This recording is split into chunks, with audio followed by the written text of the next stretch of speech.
Hola, soy Vladimir Acosta y esta es La Otra Mirada. En los dos programas anteriores estuvimos hablando acerca de la antigua Grecia y hoy, justamente aprovechando nuestra presencia en los jardines de la Asamblea Nacional Venezolana, vamos a echarle otra mirada al tema de la democracia. Fundamentalmente, cuando se habla de la democracia, mucha gente suele todavía repetir, en primer lugar, que la democracia es una creación de Grecia y que Grecia se asocia estrictamente con la democracia.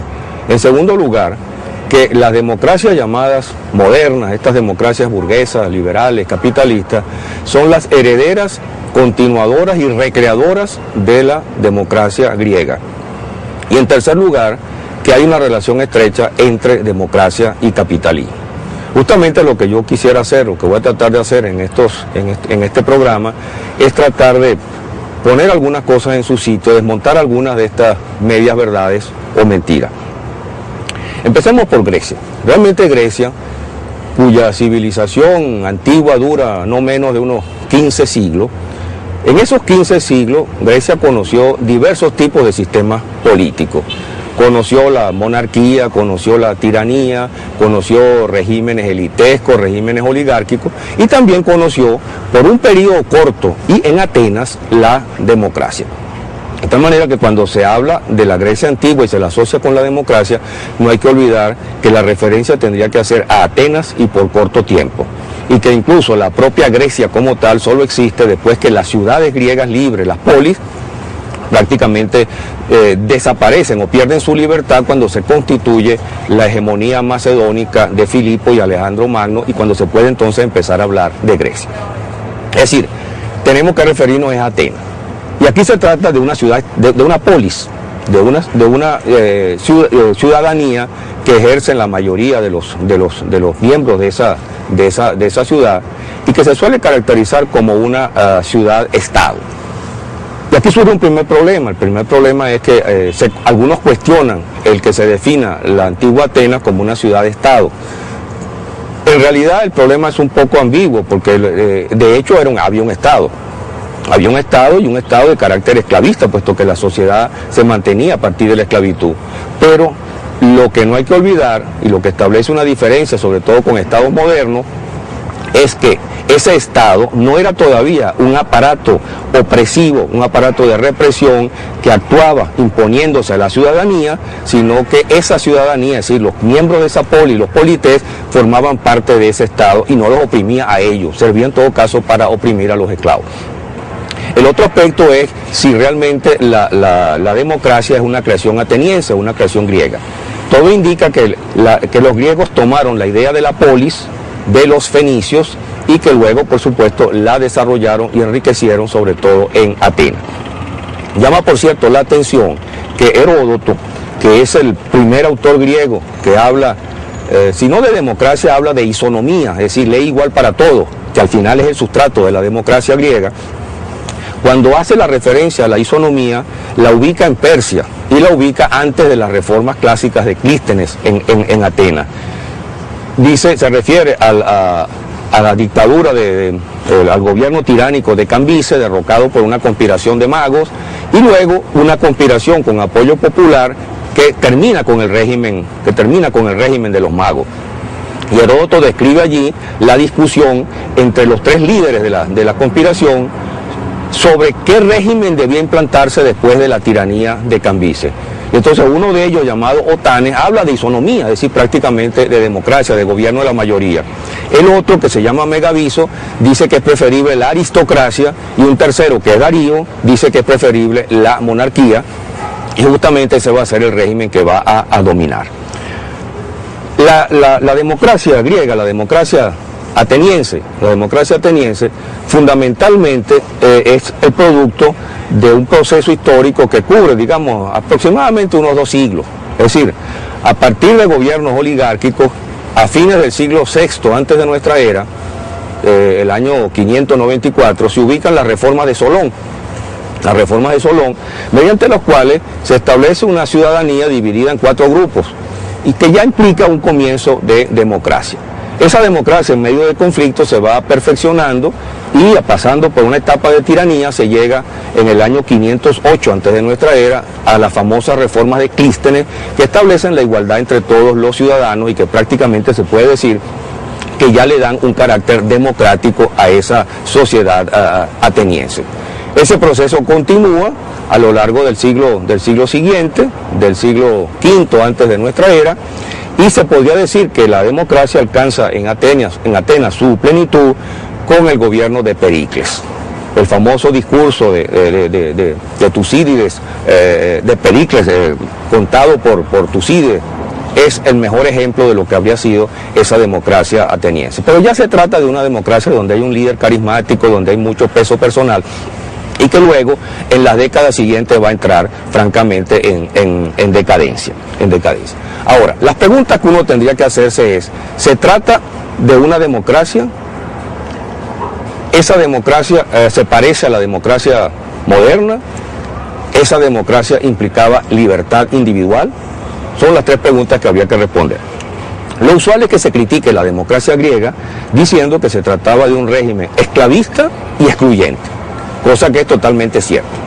Evidentemente se trataba de un régimen basado en la esclavitud y un régimen que excluía no solo a los esclavos, por supuesto, sino que también excluía a los extranjeros, los llamados metecos. No hay que olvidar que Atenas era una ciudad comercial llena de extranjeros, y excluía a las mujeres, incluso a las mujeres libres. La crítica pues es totalmente válida, democracia esclavista y excluyente, pero si dejamos de lado ese aspecto y tomamos en cuenta quienes disfrutaban de la condición de ciudadanos, quienes eran los polites, los miembros de la polis, nos encontramos con que allí había verdaderamente una democracia. Para ellos, para esa población, había democracia en el sentido de que todos participaban de la política, todos tenían los mismos derechos, había lo que los griegos llamaban isonomía, y se trataba además de una democracia nadie, desde el punto de vista de ellos, y que significaba que todos tenían los mismos derechos, que todos participaban, que todos eran protagonistas. Era verdaderamente una democracia, en ese sentido, una democracia directa, protagónica, participativa para ese sector de la población. Las verdaderas diferencias, esto ya representa una primera diferencia sustancial con las llamadas democracias modernas, las democracias burguesas capitalistas. La democracia burguesa capitalista, producto no de ellas mismas, sino de las luchas de los trabajadores a lo largo del siglo XIX, terminaron ampliando enormemente la participación, de tal manera que hoy, en cualquiera de esas democracias burguesas, todo el mundo tiene derecho al voto, todo el mundo tiene derecho a la participación en ese sentido. Pero al mismo tiempo esas democracias ampliaron enormemente las desigualdades sociales, los conflictos sociales, por lo cual se ven obligadas a utilizar mecanismos de manipulación que permitan hacer que la mayor parte de la población sea capaz de votar contra sus intereses, como veremos en el último segmento del programa. Pero hay otra diferencia, una diferencia sustancial que es todavía más importante, que es lo que toca la libertad individual. Toca la libertad individual porque en esas polis griegas, esos ciudadanos, esos polites, por supuesto que disfrutaban de libertad individual, eran hombres libres, no eran esclavos, pero su libertad estaba totalmente asociada con la pertenencia a la polis. Es decir, no simplemente ellos pertenecían a la polis como individuos, que tuviesen derechos iguales por encima de los derechos colectivos o sociales, como ocurre justamente en estas democracias burguesas modernas, sino que era inseparable cualquier derecho individual del derecho colectivo y de las obligaciones que ellos tenían con la colectividad. Es decir, para ser miembro de la polis, para pertenecer a la polites, había que participar en todas las actividades. Y esas actividades eran plenamente participativas. En la medida en que se ampliaron los derechos, todos los cargos se hicieron electivos. Además se elegían por sorteo y se rotaban, de tal manera que todo integrante de la polis tenía que estar dispuesto a participar dentro de las responsabilidades y su praxis era inseparable de esa participación. El ciudadano pertenecía a la polis, no tenía libertad individual para decir que no participaba en la política, su actividad era exactamente la política. en la guerra participar en el ejército, en la paz participar en la política, y no se ocupaban de otra cosa. De modo que justamente por eso había una participación plena y directa de esos ciudadanos, y en segundo lugar no podían poner los intereses privados por encima de los intereses colectivos, y en tercer lugar no había políticos. Todos hacían política, no había una clase de políticos profesionales como ocurre en las democracias actuales. Ahora bien, esa democracia que funcionaba en pequeñas ciudades para sociedades más o menos equilibradas, pues con no muy grandes diferencias sociales, a medida que crecieron, que se ampliaron y que las diferencias sociales aumentaron, también aumentaron los conflictos y la democracia se hundió entonces en medio de crisis que condujeron a nuevas tiranías o a la disolución prácticamente de las polis. Y es en este contexto justamente donde aparecen los dos grandes teóricos de la política en la antigua Grecia, que son Platón y Aristóteles. Y Platón y Aristóteles son precisamente dos enemigos abiertos y declarados de la democracia, y no dos representantes del pensamiento democrático como suele representárselos todavía en muchos casos. El modelo de Platón y de Aristóteles no es Atenas, es Esparta, que es también una polis, pero que es una polis que no es democrática. En Esparta hay una división entre espartiatas o homoioi, o sea, los iguales, que son la minoría, como en Atenas. Están los periecos, que son los campesinos de los alrededores, están los ilotas, que son una suerte de siervos colectivos, y el régimen es un régimen que ni siquiera es monárquico, es una diarquía, hay dos reyes que se reparten el poder, hay un consejo de ancianos o jerusía, hay una asamblea que no tiene muchas facultades, porque realmente no puede presentar proyectos ni propuestas, sino votar las que le presentan los ancianos, la jerusía, y además se votaba gritando, cosa que se prestaba a todo tipo de manipulación. No había pues una democracia en el caso de Esparta, que es el modelo de Aristóteles y de Platón. En el caso de Platón se trata de elaborar una suerte de utopía aristocrático, comunista, que no voy a tocar porque no tiene mucho que ver con la realidad, pero sí me interesa lo de Aristóteles. Porque Aristóteles hace una clasificación justamente de los sistemas políticos. Y para él los sistemas políticos se dividen entre el gobierno de uno, el gobierno de pocos y el gobierno de muchos. Y los clasifica en sistemas buenos cuando se ciñen a la ley y cuando defienden el interés general.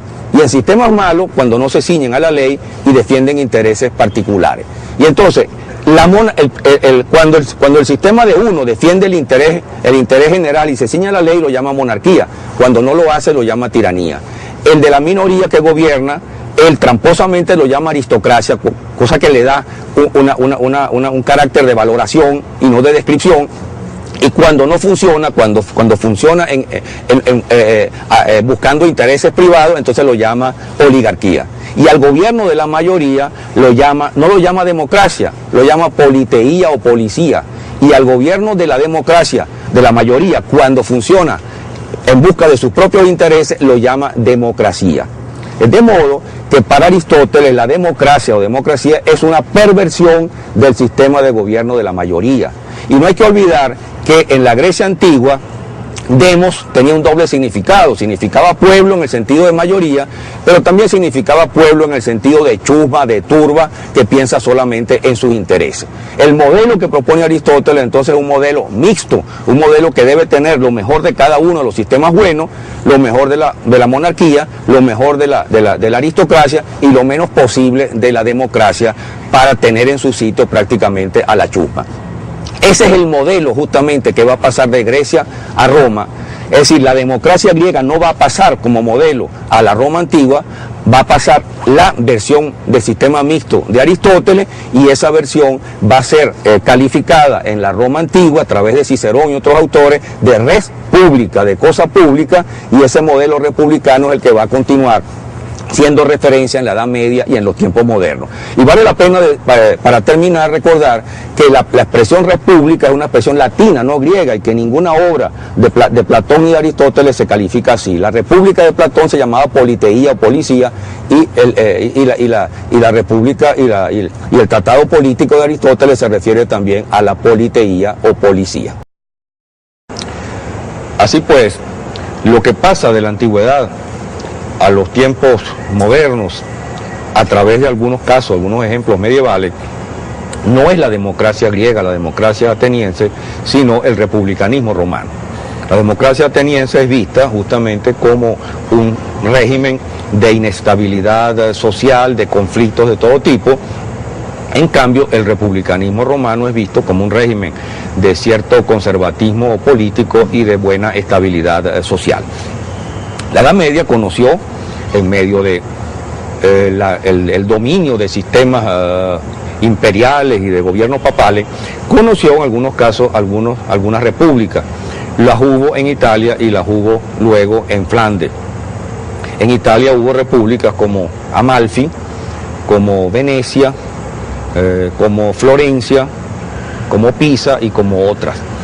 Esas repúblicas, imitadoras en cierta medida del republicanismo romano, al principio disfrutaron de ciertas condiciones más o menos igualitarias, porque eran pequeñas ciudades, porque no había muchas diferencias sociales, pero a medida que crecieron, que se enriquecieron y con ello crecieron las diferencias sociales, se convirtieron en unas repúblicas aristocráticas, elitescas, que beneficiaban solo a las minorías.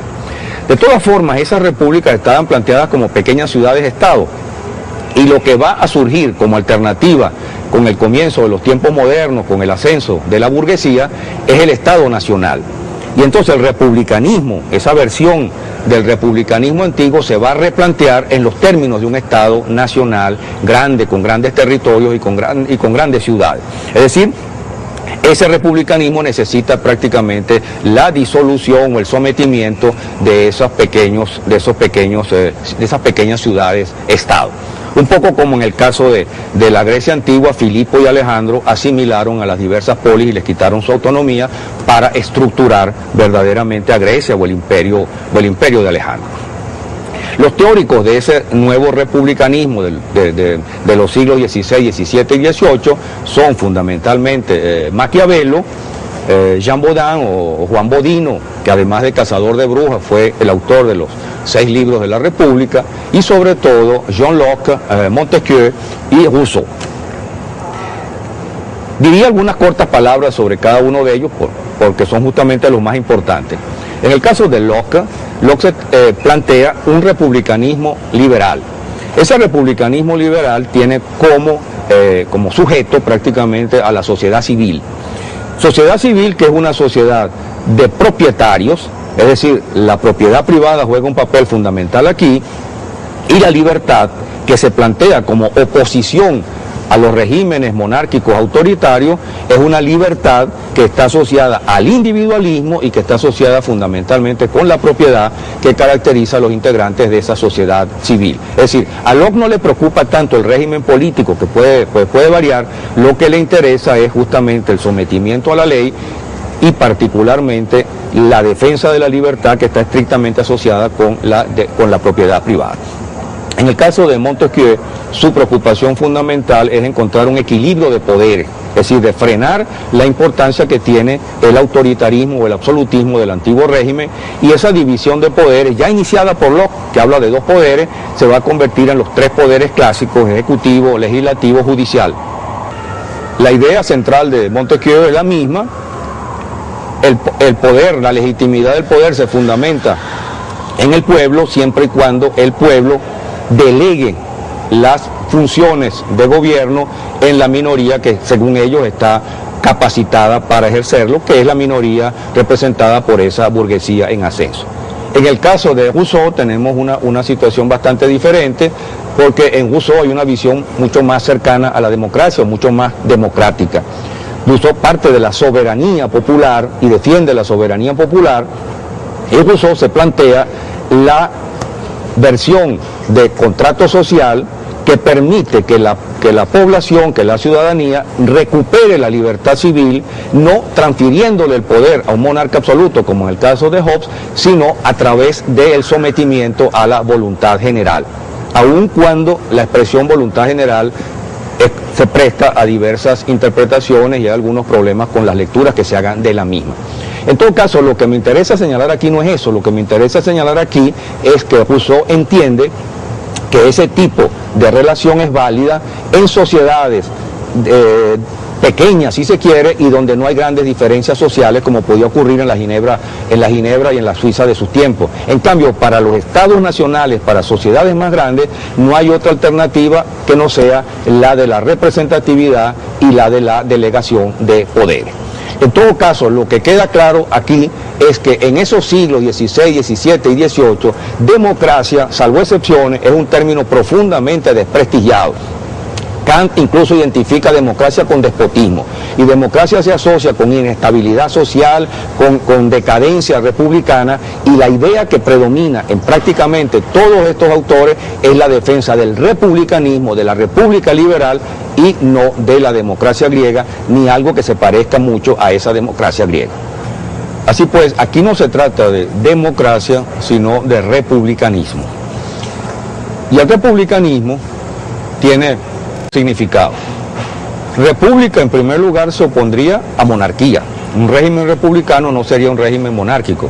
Sin embargo, el republicanismo termina pactando con la monarquía, de modo que nosotros encontramos que el republicanismo acepta la monarquía siempre y cuando ésta se convierta en una monarquía constitucional, es decir, que se limite el poder de los reyes, y el primer ejemplo de eso es Inglaterra.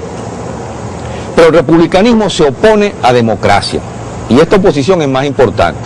Se opone a democracia porque considera que democracia es el ejercicio del poder directo por el pueblo, y el pueblo es considerado como una chusma ignorante, impreparada, emotiva, demasiado sensible, y que no estaría capacitada para ejercer el poder.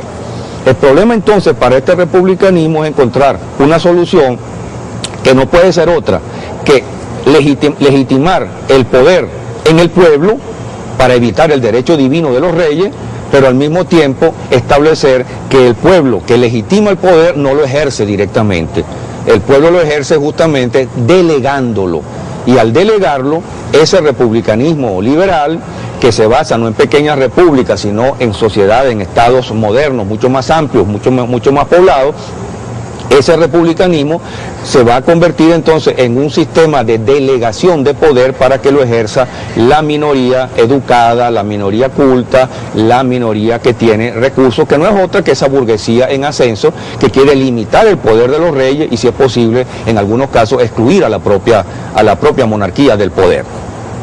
Es decir, que quienes quieran hablar de democracia para referirse a estos regímenes republicanos tendrían que admitir que aquí se trata entonces de una democracia que no es directa sino indirecta, de una democracia que delega el poder, de una democracia que se ejerce a través de una representatividad a veces cuestionable, y que se ejerce de hecho a través de censos y de colegios electorales que filtran la opinión popular para restringirla al ejercicio de ese poder por una minoría. Además, esos regímenes se basan fundamentalmente en la prioridad del individuo sobre la sociedad, algo bien distinto a lo que ocurría en la democracia griega, y en el predominio de la propiedad y los derechos individuales sobre la propiedad y los derechos colectivos. Ahora bien, la democracia realmente, que repito, no es un logro de la burguesía, sino una conquista popular frente a las limitaciones que la burguesía le establece a cualquier democracia, esa democracia se va abriendo camino a lo largo de la segunda mitad del siglo XIX y va a continuar a lo largo del siglo XX. En la segunda mitad del siglo XIX ya tenemos un primer ejemplo de logro de democracia en el terreno político. En 1848, en el contexto de la Revolución Francesa de 1848, se conquista por primera vez el sufragio universal. Esta conquista no es norteamericana, como muchos han dicho, poniéndola en los años 30, en los tiempos de Jackson, sino es francesa y corresponde a 1848. Claro, sufragio universal aquí significa sufragio de los hombres, las mujeres todavía están excluidas, pero es un paso importante en la participación en el poder. La Revolución Francesa, 1848, fracasa, termina Napoleón III cogiéndose el poder e imponiendo un gobierno autoritario hasta 1870. Luego viene la Comuna de París, que es otra extraordinaria experiencia democrática, en 1871, pero la Comuna de París termina en un baño de sangre, y es de la masacre de la Comuna de París que se va a implantar en Francia la llamada Tercera República, República burguesa. Cuando uno examina la Europa de fines del siglo XIX y comienzos del siglo XX se encuentra con que esa Europa sigue siendo una Europa fundamentalmente monárquica, o en todo caso republicano-monárquica. Antes de 1914 en Europa solo hay dos repúblicas, que son Francia y Portugal. Todos los demás gobiernos son gobiernos monárquicos. Un autor, un famoso historiador alemán llamado Arno Mayer, escribió un libro que se llama La persistencia del antiguo régimen, en el cual trata de mostrar que las tareas de la Revolución Francesa solo se vinieron a dar después de 1914, después de la Primera Guerra Mundial. Tiene toda la razón en eso, pero incluso se queda corto, porque yo diría que verdaderamente las conquistas democráticas son más bien un fenómeno después de la Segunda Guerra Mundial y no después de la Primera. Después de la Primera hay logros importantes, sindicales, políticos, revolucionarios, y hay algunas transformaciones, pero las monarquías sobreviven en buena parte de los países europeos, y no solo eso, sino que la Primera Guerra Mundial de alguna forma produce la Revolución Rusa. La Revolución Rusa, la primera posibilidad del proletariado de llegar al poder y construir una sociedad alternativa y distinta, genera el terror de las burguesías europeas, que entonces van a terminar aceptando el fascismo y el nazismo.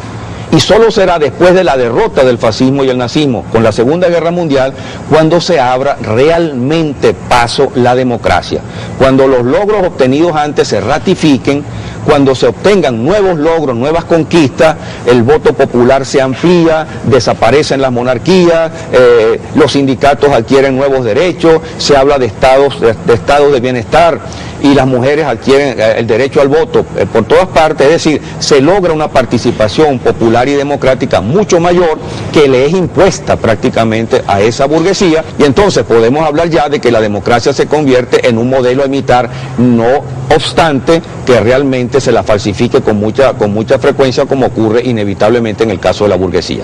Para América Latina la situación es todavía peor, es más reciente. Los Estados Unidos mantuvieron aquí regímenes dictatoriales durante el siglo XX, los mantuvieron después de la Segunda Guerra Mundial con el pretexto de la Guerra Fría, dictaduras de derecha, criminales y reaccionarias, y es solo después de la caída de la Unión Soviética y con el triunfo del neoliberalismo de los años 90 cuando la mayor parte de los países latinoamericanos finalmente tienen unas democracias neoliberales que no son otra cosa que verdaderas caricaturas de democracia. Y ahora, para terminar, quisiera echarle otra mirada a las relaciones entre democracia y capitalismo, porque es usual, o es frecuente en todo caso, que democracia y capitalismo no sean vendidos u ofrecidos como términos equivalentes, como términos sinónimos o al menos como términos inseparables. La democracia como algo inseparable del capitalismo.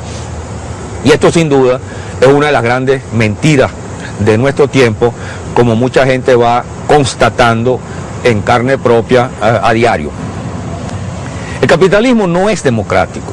El capitalismo, dígase lo que se diga, no es democrático y no puede ser democrático, fundamentalmente porque el capitalismo es un sistema de explotación de la mayoría por la minoría, y un sistema en el cual una minoría se impone a la mayoría, le impone su voluntad y le impone sus intereses, no puede ser un sistema democrático.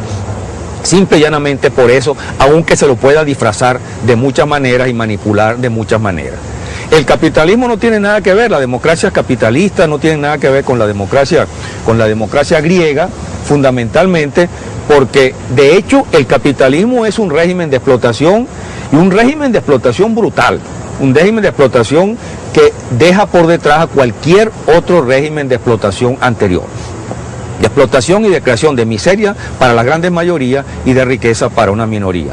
Pero también porque el capitalismo no soporta el protagonismo popular. Por tanto, no soporta que las masas, que las mayorías ejerzan el poder de manera directa o cercana a lo directo. El capitalismo preferiría realmente la dictadura. Y de hecho, si uno examina la historia del capitalismo, uno se encuentra que el capitalismo ha vivido más tiempo en dictadura que en democracia y ha prosperado mucho más en dictadura que en democracia. El capitalismo preferiría la dictadura porque allí no tendría que soportar los sindicatos, los derechos sindicales, los partidos revolucionarios, las críticas, las denuncias contra la corrupción, contra la podredumbre, y podría prosperar, como de hecho ha logrado hacerlo, escondida detrás de estas dictaduras que se ocupan de hacer el trabajo sucio para que los empresarios o los capitalistas se enriquezcan. Esto ha ocurrido no solo en América Latina, que ha sido un continente propicio a las dictaduras impuestas por los Estados Unidos fundamentalmente, sino también en la propia Europa, desde los tiempos del bonapartismo, pasando por tiempos más recientes como los tiempos del fascismo y del nazismo. Es decir, el capitalismo ha sobrevivido fundamentalmente en las dictaduras y no tiene ningún rechazo contra las dictaduras. Ahora, el capitalismo puede soportar, y de hecho ha soportado, el régimen republicano liberal, porque el capitalismo se desarrolla en un conflicto contra la aristocracia, contra el poder de los gobiernos autoritarios y absolutistas del antiguo régimen. Y necesitaba el apoyo popular, porque sola no podía enfrentar esa pelea, y por ello apeló entonces a esos sectores para conquistar libertades y derechos, que finalmente, una vez que tuvo el poder y negoció con las propias clases dominantes, utilizó ese poder para reprimir a los sectores populares. Es decir, el capitalismo acepta el pueblo, que el pueblo sea el fundamento de la legitimidad, y por supuesto no el derecho divino de los reyes, siempre y cuando, repito, el pueblo delegue el poder en quienes, según la propia burguesía, están capacitados para ejercerlo, y no lo haga entonces directamente, sino que lo haga a través de regímenes censitarios, de colegios electorales o de mecanismos como los que todavía funcionan en los Estados Unidos, que se sigue presentando ante el mundo como si fueran el ejemplo de democracia que no son y que nunca han sido. Ahora bien, el capitalismo ha terminado, como sabemos, aceptando la democracia tal como funciona hoy. Democracia que, repito, es producto de los logros de los sectores populares, de los trabajadores, de los partidos revolucionarios, de los estudiantes, de las mujeres, de todos los sectores explotados, que fueron conquistando derechos, que fueron arrancándole derechos al sistema censitario, lograron reducir los censos, eliminar los censos, lograron el sufragio universal, lograron el voto de las mujeres, lograron el derecho de los sindicatos, lograron los derechos políticos, universalizaron los derechos humanos, y todas esas conquistas ha tenido que aceptarlas finalmente la burguesía en su llamada democracia. Es decir, el capitalismo ha terminado aceptando esa democratización creciente del régimen político, fundamentalmente porque ha encontrado algunos mecanismos de dominación, algunos mecanismos de manipulación, de embrutecimiento de la población, que han resultado prácticamente invencibles en la mayor parte de los casos. Y eso es lo que hace que el capitalismo pueda soportar esa democratización. En primer lugar, o fundamentalmente, el capitalismo ha logrado convertir la democracia en algo que se limita a la dimensión política, y más que a la dimensión política, a la dimensión electoral.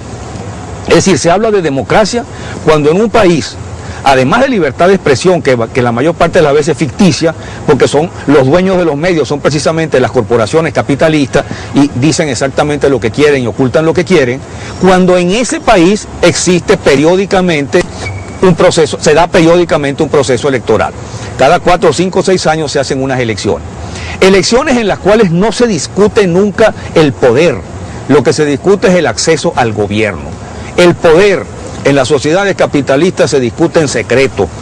El poder económico, el poder social, el poder cultural se discute en secreto. Los grupos dominantes resuelven sin elecciones, sin consultas de ninguna clase, cómo se ejerce el poder y cuáles son las correlaciones de fuerza. Las elecciones entonces se convierten en el capitalismo, las elecciones burguesas, en una suerte de circo, en un espectáculo mediante el cual cada cierto tiempo no se discute el poder porque el poder no está en juego. Se crea la ilusión y la esperanza de que pueden haber cambios. El capitalismo se las ha arreglado para establecer por todas partes sistemas bipartidistas, es decir, sistemas donde hay en realidad un solo partido, que es el partido del sistema, que tiene dos alas, republicana conservadora o liberal conservadora, o socialista o socialdemócrata o demócrata cristiana o lo que sea. Hay distinciones y peleas y conflictos entre esos grupos, pero en lo esencial están de acuerdo en defender por completo el sistema capitalista. De modo que lo que ocurre es que sobre esa base se establece la llamada alternabilidad.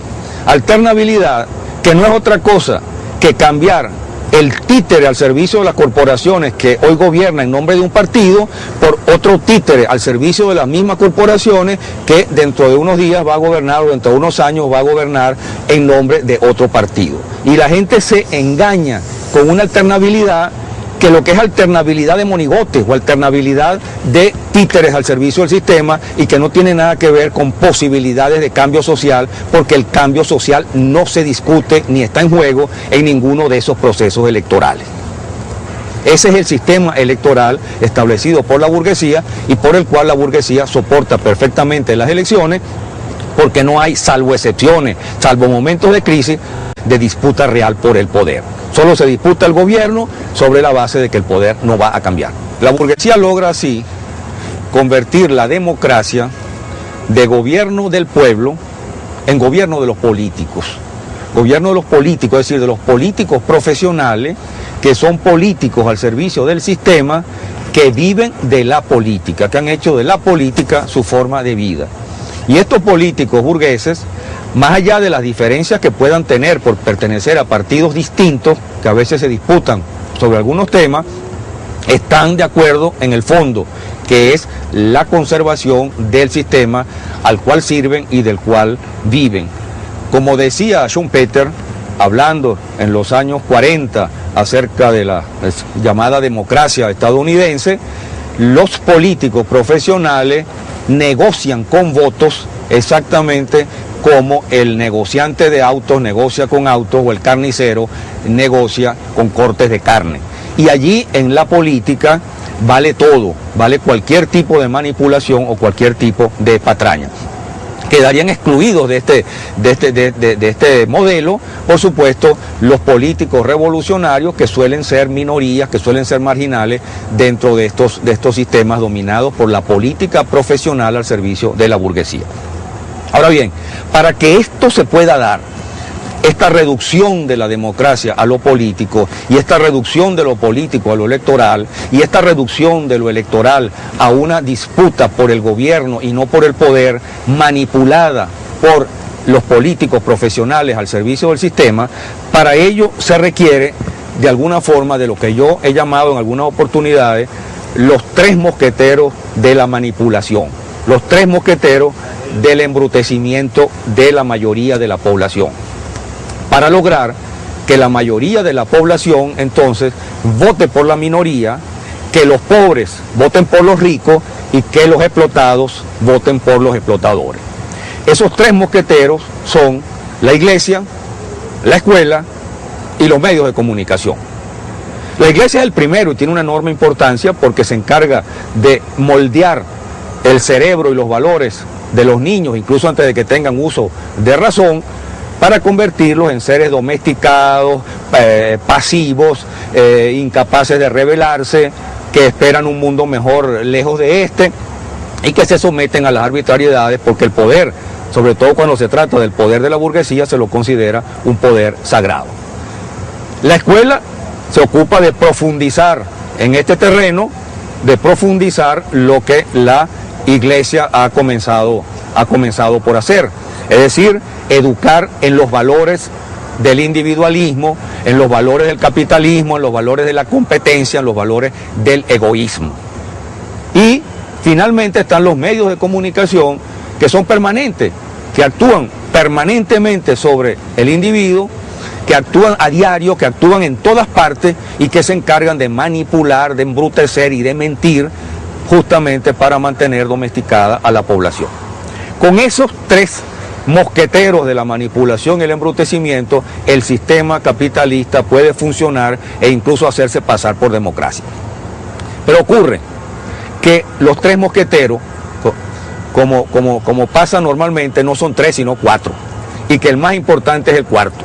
Y aquí el cuarto mosquetero es justamente el ejército, el poder militar al servicio de la burguesía. Cuando el pueblo acepta la manipulación, cuando el pueblo está embrutecido, cuando el pueblo es dominado por la política burguesa y por la ideología burguesa, el pueblo se resigna y el pueblo se pasa la vida en aquella supuesta alternabilidad, votando por el títere de hoy y después mañana por el títere de mañana, sin que las cosas cambien. Pero cuando los pueblos adquieren conciencia, cuando los pueblos se organizan, cuando los pueblos empiezan a luchar y cuando los pueblos rebasan entonces el nivel corriente de la manipulación y quieren cambios de verdad, quieren poder, quieren participar del poder, quieren protagonismo en el poder, entonces entra en operaciones el cuarto mosquetero, el ejército, llamado por la propia burguesía, y el ejército viene a poner orden, a reprimir, a aplastar la protesta y en algunos casos a tomar el poder cuando la situación es desesperada.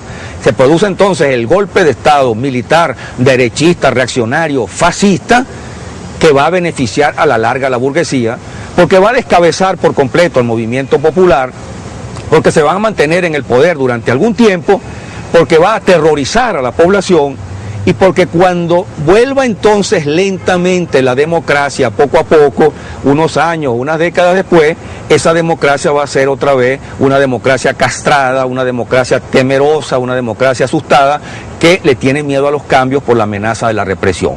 El mejor ejemplo de eso que está a nuestro alcance es el Chile actual, el Chile que pasó del gobierno revolucionario de Allende por la dictadura criminal de Pinochet para terminar en el gobierno actual chileno.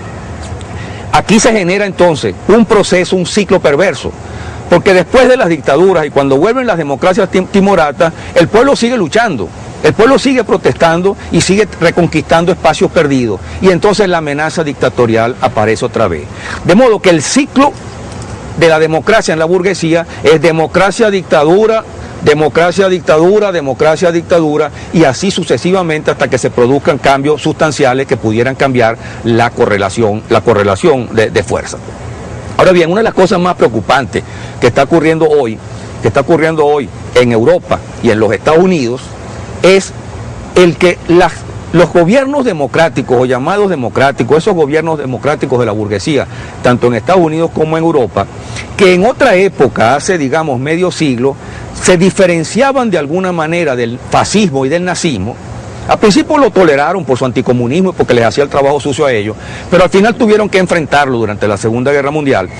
Es decir, que si diferenciaron de alguna forma del fascismo y del nazismo, hoy están asimilando solapada y hasta abiertamente componentes fascistas que están haciendo pasar por democráticos. Nos encontramos hoy entonces que los Estados Unidos y Europa practican métodos y sistemas políticos como la ley patriota, las leyes represivas que se aprueban en Europa, los campos de concentración, las cárceles secretas, la legalización de las torturas y un racismo que se hace cada vez más abierto y más descarado. Es decir, la amenaza verdaderamente que vive la burguesía frente al crecimiento de las luchas populares, frente a la miseria generada por ella, vuelve a poner en peligro incluso esas democracias chucutas, esas democracias insuficientes que han sido las democracias burguesas y que no pueden trascender de esos límites. La esperanza estaría en otro lado, la esperanza está en la búsqueda por la vía de la gran unidad, por la vía de la conciencia, por la vía de la organización de los pueblos que se disponen a superar ese juego perverso de alternabilidades engañosas, de lo mismo disfrazado de otra cosa, de cambios que no son cambios, justamente para luchar por cambios que verdaderamente afecten el poder, que afecten las relaciones sociales y que sean capaces de transformar las cosas. Ese es el camino que habría que buscar y no el camino pantanoso en que la burguesía ha encerrado la democracia y ha disfrazado de democracia lo que realmente no es democracia.